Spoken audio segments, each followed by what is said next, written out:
Hi, this is Ronald Lee on Why Vancouver Loves Free.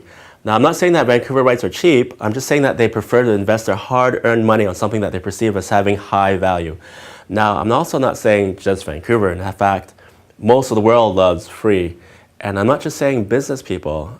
I'm talking about people from all walks of life. Now, why does Vancouver love free? Well, let me cite a study that Malcolm Gladwell wrote about in one of his books.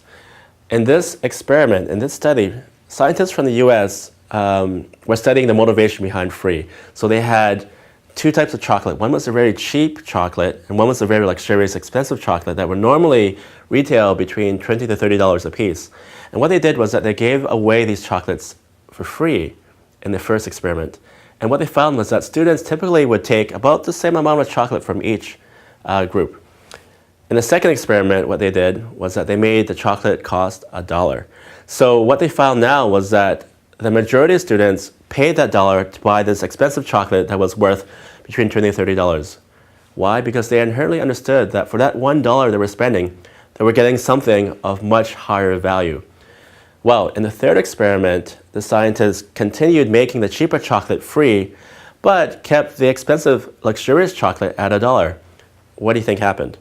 Well, most people would assume that students would typically continue buying the expensive chocolate for $1. But no, what happened was that students overwhelmingly bought this cheaper chocolate, whereas the expensive chocolate wasn't really moving as much. The lesson from this experiment is that students love cheap chocolate. But the overall message from this is that people love free. There's something sexy about getting something for free, especially if it's unexpected and something that people enjoy. So the challenge for you then is to figure out how you can use this information to move further in your business.